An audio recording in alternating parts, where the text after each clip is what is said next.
Anima Beyond Fantasy, a tabletop system, while not really popular, this weird, anime-inspired, over-the-top tabletop system is honestly one of my favorites. I've played a lot of tabletop systems in my life.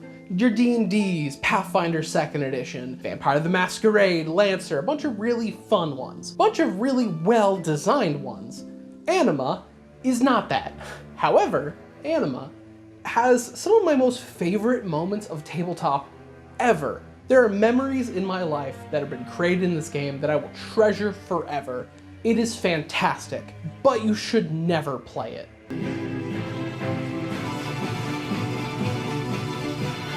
Disclaimer, in this video I will be detailing some actual mechanics and lore from the system Anima Beyond Fantasy. Some of this has been simplified or reduced down to a joke for the sake of brevity and for humor.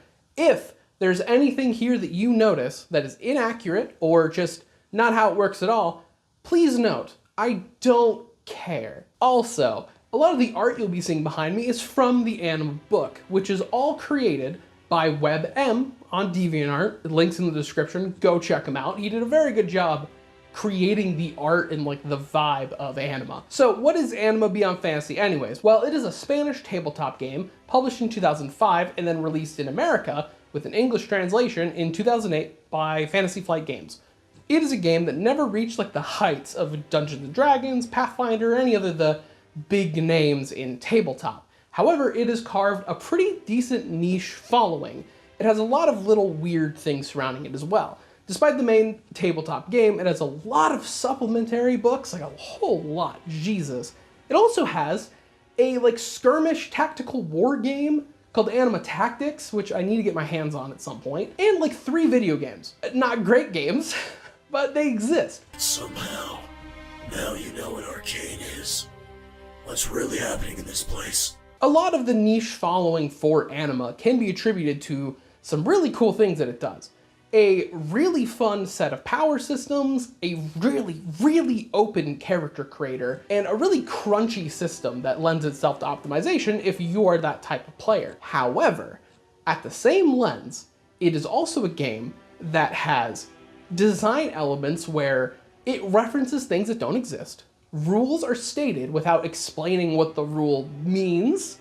Effects with no details on how they interact with the game, and vast power differences that completely will break the game. This is a system where you can easily, within a couple levels, become god tier powerful. Or you made a minor mistake at level 2 and now 5 more levels later, your character is completely fucking broken and useless. And at least narratively, what is Anima like? Set in the world of Gaia, Anima is a high fantasy setting where magic is really rare. While it does have a lot of that like sword and sorcery vibe to it, it is also kind of a secret world in a way, because magic is a rarity, as well as magical creatures, magical races, all of that are pretty unknown.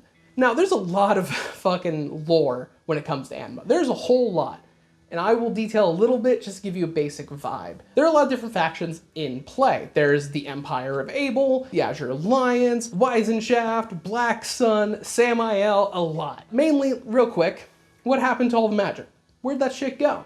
There are 2 reasons for Anima having this lack of magic. The first is the Inquisition. They root out magics and magical creatures and destroy all elements of it for witchcraft under the name of Abel Christ. Yes, that Christ. The Inquisition is literally the Catholic Church with a different name, which is what you can kind of summarize some of Anima's lore. It's very similar to our world and Christianity.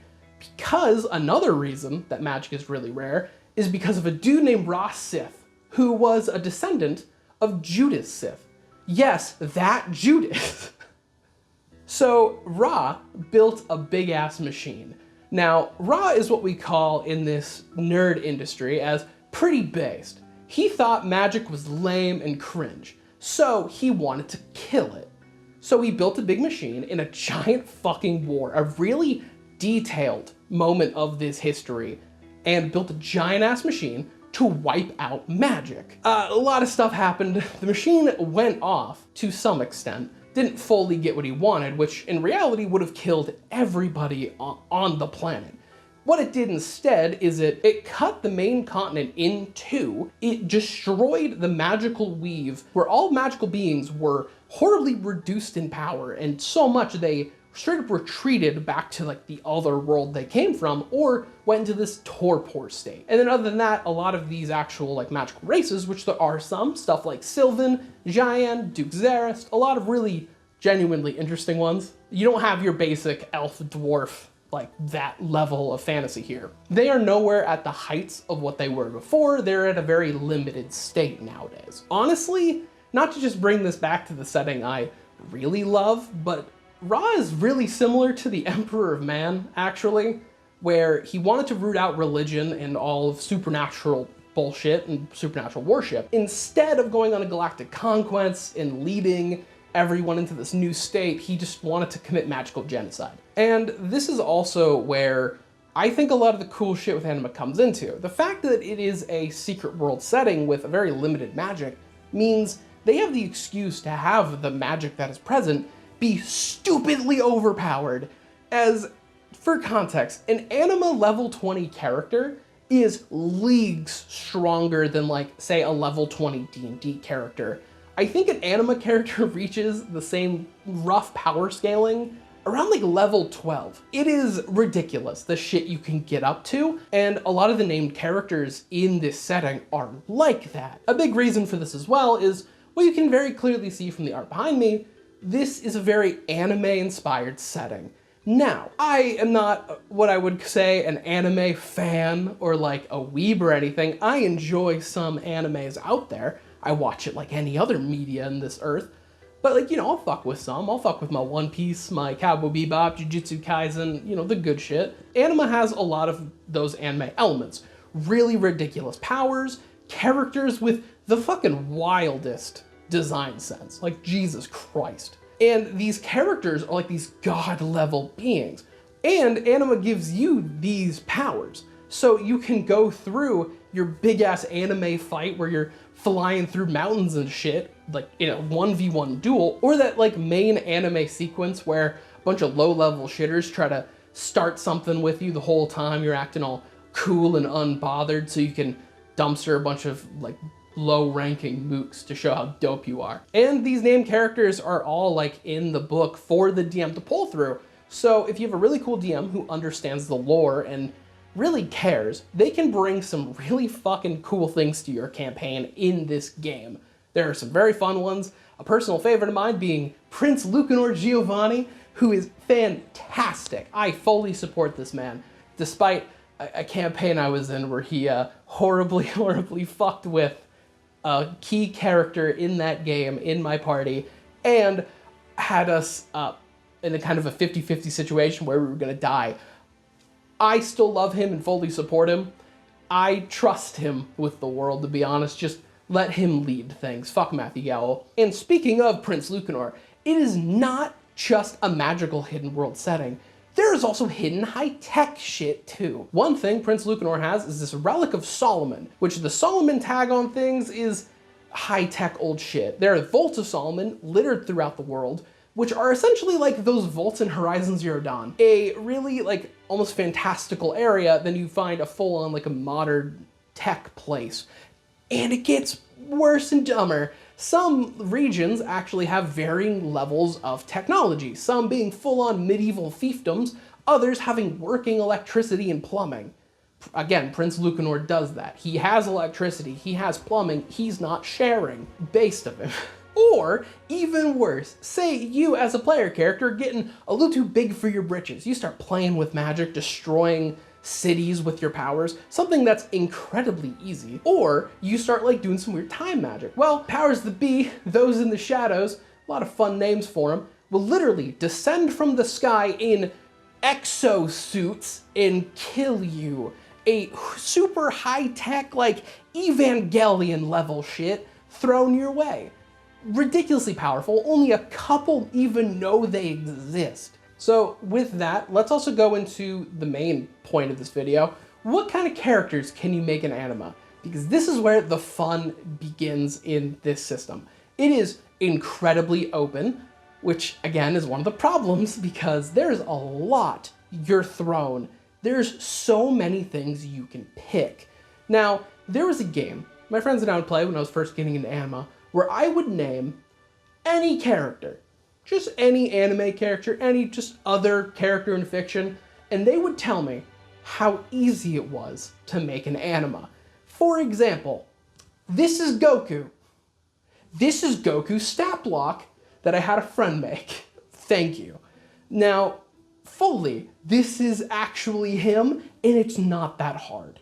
The character sheet's in the description. Even funnier, there are multiple ways to make him. This is just one. You could come up with like 5 more. But let's get into some very basic things about creating a character in Anima. There are a few things. I'm not gonna tell you how to make a character. It's not what this video is, but there's a few fun things that you can do when it comes to this step. First and foremost, there are no classes in Anima.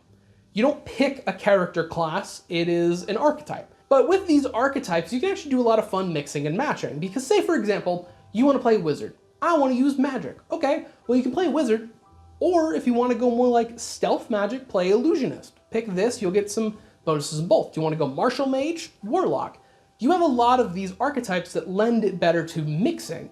Even more, you don't have to stick to that. If you really want to, you can play a warrior archetype and then pick up the advantage of the gift, which then lets you cast magic. I don't know why the fuck you would. It's a bad idea, but you can. And now for the fun stuff, because there are many different power systems you can play with in Anima. To make this simple, I've cataloged 5. There are 5 main power sets you can do in Anima, which luckily enough, I've actually played enough characters in this setting where I have experience with all 5 of these. So for each of these, I will actually be using a character I've played to teach about certain elements and some of the goofy fun stuff you can do. As well, because I'm a tabletop player and I've spent money on this shit, I have commissioned some art for them, except for a couple. And the artist credits will be on screen in the description. Always credit artists. I really appreciate the work they did. They fucking rule. First off is like weapon fighting, modules, that physical element.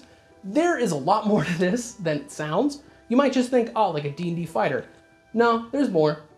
On the very basic level, we have a character, my first character in Anima, Garvey, who was a very, very physical character. I basically put most of the stats I could into attack and dodge, so I was unhittable.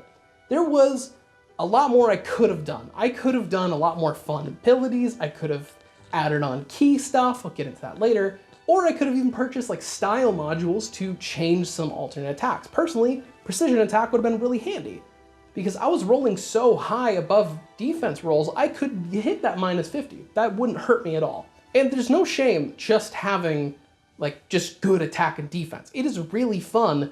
I had a fucking blast in combat with this character. Or we can get a little goofier because in this same tier, we also have Ars Magnus, which range in power level, to say the least, because you have some basic fun ones like you can go into a barbarian like D&D Barbarian Rage, or I'm standing next to my friend so I have better defense. Or you can enter a pocket dimension and attack your enemies from literally all directions in another world. The Dragon Ball multiform technique. You can go Super Saiyan. Whatever the fuck these dragon seals are, there's a lot of stuff there. Or even more, you can literally alter the strands of fate on your enemy to kill them. It ranges. There's even more because we also have improbable weapons, which is something I had a character that was building towards. My character Ferris, who was a giant actually, which I didn't get any art of him. So the giant in Anima are basically the Quinari from Dragon Age, play Dragon Age, so here's the art for him now. And some of the improbable weapons are goofy. You have your basic like really cool throwing weapons, whip swords, monofilament wire, an actual marionette that you puppet around, a weapon that on the fly you can change the properties of. Gets real big, gets real long, turns into something else, fun shit. Or the one I was building towards myself, gun weapons. You know, you have your like Final Fantasy gun sword. I personally was building to the cannon mace, because why wouldn't I want to hit a guy and then have a cannon go off? That's awesome. And here's another fun little bit with how Ferris was. In Anima, playing a tank character feels fucking fantastic. Because in this game, armor works essentially by reducing those percentages. So Anima in like damage percentage always goes up by 10. So with armor, say you have like 6 armor and like cut, someone hits you with a cut weapon, you reduce 60% of their roll over you. So it's really fucking fun for you to roll a pretty okay defense, the enemy rolls a stupidly high attack, and then they do barely any damage to you. It is such a fantastic feeling. And then you can get even goofier, because in Anima, there's not like a long rest, you get max heal, you actually have a regeneration stat, where at its like pretty basic level, you heal 10 HP per long rested day. So you have health in like the hundreds to 200s, you're healing 10 health a day, that's rough. Or you could get real goofy to where you heal 10 HP an hour. Here's the regeneration table. It is fucking dumb to the point where every turn you're healing. Ki is a really fun system. It is real fucking goofy. So you know there's a problem when you open up the Ki book itself, where they have all the rules written out for your Ki abilities. And in the first page, they name drop, yeah, we just wanted you to do shit like from Dragon Ball, Bleach, Naruto, Devil May Cry, based whoever, like Dev put that there. I respect that. I love Devil May Cry. Because with Ki abilities, you can get very standard stuff. You actually have a table on your main sheet, which will give you some basic abilities. You can fly, energy protrusion to actually attack like incorporeal figures, use of necessary energy, which reduces all your physical needs. You only need 10% of it, which mapped out is 40 minutes sleep, 2 cups of water, 200 calories. Or you can make your own.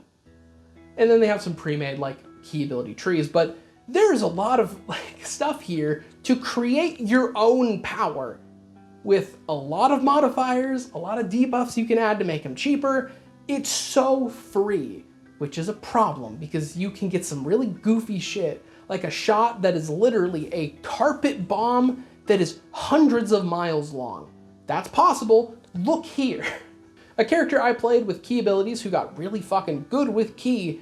It was really interesting. So this is Arthur Thompson, a Ki gunslinger. I used the gun hell like skill tree to give me some really fucking busted abilities. Guns are broken because shooting somebody with a gun puts a massive penalty on them. It's a fucking gunshot. There's some goofy stuff inside this tree, but you know, you can make your own.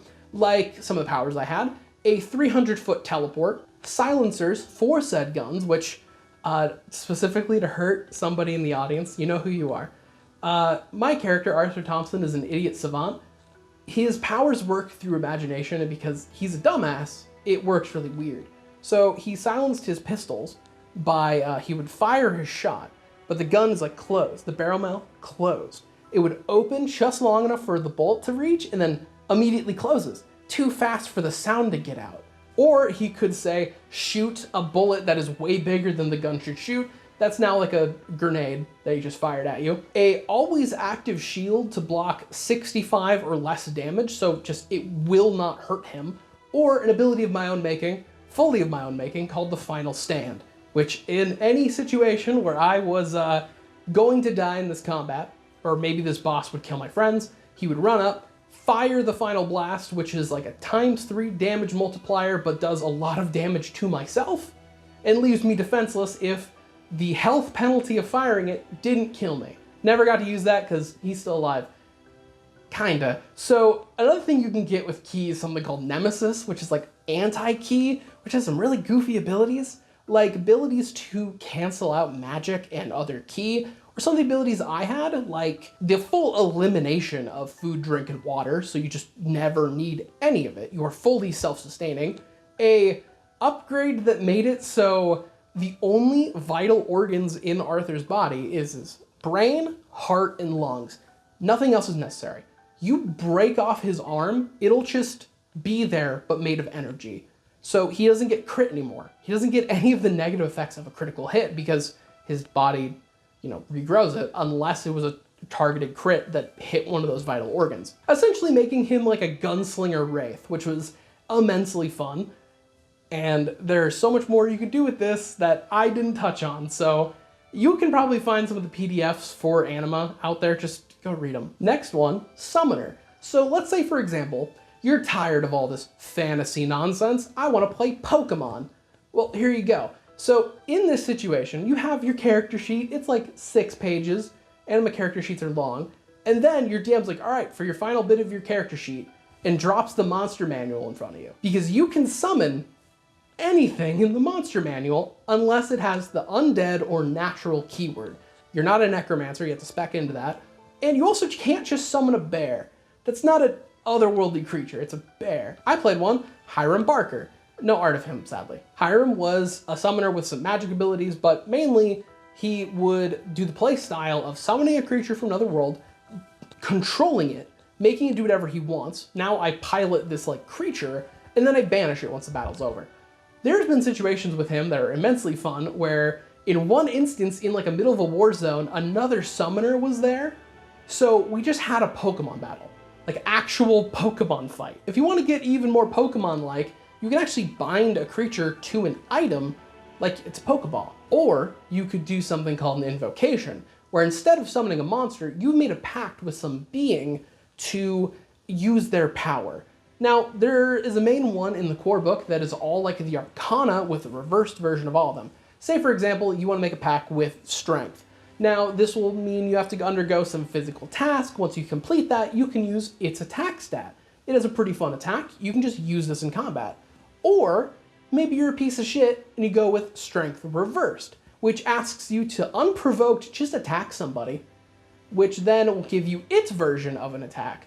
The reversed arcanas are shittier, obviously, like morally, but they have some other fun abilities. It doesn't end at the arcanas, you can also go down beasts in like actual prominent beings in Anima. And there's some fun beings like Hugin Immunin from, Norse mythology, Naga the mother of poisons, Air the first Valkyrie, Leviathan, Behemoth, Atwil Ut Umar, who is the Aeon of space and time. Like, so powerful, it is literally the closest to God in Anima. It gets goofy scaling. It's everything in this fucking setting. And lastly, what you can do, you can actually do incarnations, which are instead of summoning a creature or even making a pact with something, you become someone else. So when someone's really fucking cool in Anima and they die, normally your soul enters the Well of Souls to where it's reborn later. And instead, like a pocket and like a memory almost of your power stays, which you can then summon into you to become like them and have their power. There's a lot of different characters you can choose from with some really cool abilities. Now, incarnations have some extra bits to make summoning a little easier. The closer you are to the person, the more your personality aligns with this character, or you contain some really hidden knowledge of their existence, like their true name, or even own a possession of theirs, it is so much easier to like inhabit that person. And then vice versa is true. If you completely go against like their personality, say for example, you're a tyrannical piece of shit trying to summon a dude who values freedom, obviously it's going to be a lot harder for you to actually do that. Magic. Magic is a pretty easy system, to be honest. There's not that much that's complex to it, other than just, it works a little weirder. Now, there's some very fun spells in Anima. It gets goofy real fast. You get your basic stuff, like your fireballs, shadow laser, or you could, like, use a knife to sever existence and cut something so deep it affects it and destroys it physically and spiritually, whatever that means. Or say, for example, you could write such good fanfic, you literally make your OC real, or you can just get a death note, or just full-on time magic. Now, other games have chronomancy. No, this is literally jumping forward and backwards in time. To an extent where if you go too far, the power in the shadows, that guy, they will crack down on you and kill you for changing the timeline. It directly references, you could rewrite history. You will die if you do so. Someone will kill you, but you feasibly could. Oh my god. There's also high and divine magic. High magic is, the overtuned, really dope shit, which gets some goofy levels. And then you also have divine magic, which you're never going to cast. That is literally for god level, like NPCs and monsters, which have some fucking dumb spells, obviously. A lot of them have like really, really massive scary AoE attacks, or say for example, creation, where you get the spell create. You create something, be it a continent, a new world populated with people. You become God. That's statted out. You're never gonna get it, but it's here just to tempt you. Now, because I didn't have a character that really spec'd out with magic, there's actually a friend of mine character I want to shout out here. This is Finwith Galenson, who has magic. So it's used in a really interesting way, because you don't just have to play like the spell tome wizard. You can get really creative. So Finwith has 2 spells: acquire natural capacities from essence and acquire powers from creation, then mixed with shamanism to where he needed tokens of creatures to where he would then acquire their powers and inhabit them. He would become that creature. We killed some pretty fucking scary monsters, like a really fucking massive bear, to where now with that totem, Finwith will turn into like a hybrid, full-on Animorph level painful transformation, and is now a giant fucking bear person. This is such a fun concept for a character. And it goes to show, you can just get creative. If you have a character idea in Anima, you can do it. It's just probably not in the method you think it'll be done. Hidden in each of these power systems is the tools to make whatever you want. And then lastly, we have Psychic, which is honestly, next to Key, like my favorite. So playing a Psychic is pretty interesting. So it's kind of magic adjacent, but not really. You essentially have to manage your psychic potential and your psychic projection. Psychic potential. Can you summon up this power without exploding your brain? Don't fumble a psychic check. Don't do it. And then your projection to actually utilize it. Now, there's a lot of different actual psychic trees, like your pyromancies, chiromancies, telekinesis, telepathy, teleportation, light, a lot of goofy stuff here. And then essentially you have like each of these powers has like a table. You roll your potential based on what it is. Now, that's the level of power you can summon. You could just pop off and make a stupidly powerful like ability, or you could fumble, roll real bad, and now you've got hurt because you psychically tried to do something you weren't capable of. Now, playing a psychic is a really fun balance of how many abilities are you casting at the same time to split your potential and split your mind? How many innate abilities can you have active? My character, Sebastian Finch, had a lot active at the same time. He was a telekinetic and an electromagnetist. So one of the main things he would do, he terrified of touch. He did not like the physical sensation of touch. So he floated everywhere. And as well, he had a really fucking fun power where he would psychically draw the sword that you see. He is physically too weak to lift it manually. He would float it, then channel electricity onto the blade, charging it, and then launch it at you so fast it broke the sound barrier. It is so fun. I cannot explain to you how good it feels to play a psychic. And psychics aren't that complicated. They're essentially very magical, like they're mage adjacent, but with a different level of intensity or powers. It's a little different. The only extra complicated thing they added to psychic was mental patterns. You can pick up a mental pattern that will affect how you are. You could pick up the introverted power, which means you can channel psychic abilities centered on yourself a lot easier than if it was focused on another person, and then extroverted, vice versa. If you have a character and you want to get a little bonus for something you're doing, and they share that personality trait, this is a fun little bonus to pick up.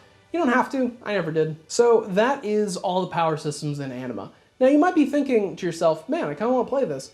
Don't. I do mean that. Don't play this. I'm lucky. I had a GM fantastic GM, who also knew this system inherently, because this game has so many fucking issues. One of the key ones is the power imbalance. You playing this game need to make sure everybody at the table has the same idea for the game, because it's so easy for a character to get really fucking broken, and now combat is a joke. I did this. I did this on accident. Now, me and my table were very narrative players. Whenever I'm making a character for a tabletop game, I make the person, and then the build is always centered on who they are and what powers they would want. I don't like builds. I don't like theory crafting builds. I find it really fucking boring. So if you at a table have like that one power gamer friend, they can go off and make the game unfun. That is just a fact of life. So everybody needs to be coordinated. And even then, the rules in place are just fucked up or missing. So there are abilities in this game that will reference an effect with no explanation. There is a spell that makes the ground slippery. What the fuck does that mean? Is it like the D&D one where you have to make a check, or if you don't, you fall prone? What does it mean? Figure it out. There are tables referenced that do not exist. Good luck making a trap. Good luck grappling. Things like that. There are elements to this game that are broken and just don't work. It requires your GM to fix the game sometimes. Running Anima as written is not great. You need to change things to make it function and function for your table. However, saying that, I adore Anima. And a large reason I adore Anima is because something inherent to me is I really, really adore anything where you feel the hand of the author. As a lot of the shit I've shown off in Anima feels like, a lot of it feels like the Anima creators saw an anime and were like, I'm using that. That's in the game now. Which I genuinely like, because it feels human. It is a system full of things that the creators like and care about and put into play. And to another extent, like to my GM out there who ran all this, thank you. The fact that like I could feel your hand in the game affecting how we were playing, despite how genuinely hard that is to do, how strenuous, how difficult it is to make a game function that is actively built to not function. That is one of the reasons I connect with Anima so hard, is on all elements, you truly feel like everything is there because someone gave a shit. And the characters that are made out of it also feel like that, because of how much work it takes to make a character and how much you can do with it. Everyone comes to the table with a genuinely interesting like ability set, to where your parties are fun and dynamic. Your GM running it makes a lot of it function really well with fun like encounters and new magic items, how rare they are, and other stuff like that. To that element, Anima's great. However, you still shouldn't play it. Hello, if you're seeing this, you are one of the creators of Anima Beyond Fantasy. Now, from what I hear, a new edition of Anima is in the works, and I would like to ask you from the bottom of my heart, someone who adores your game. I might have insulted it a good amount, but I truly love this game. And I implore you to please double down. Make it wilder. I know what you're thinking. Oh, I've just gone on about how unbalanced it is. No, give me more magic. Let me cast divine magic. Give me more key abilities. So much anime came out since 2005. There are so many more things you could put in. Give me more powers. Make psychics more complicated. Go wild. Give more tables that don't help or tables that don't exist. Go harder with it. Please. Give me more of the game I love.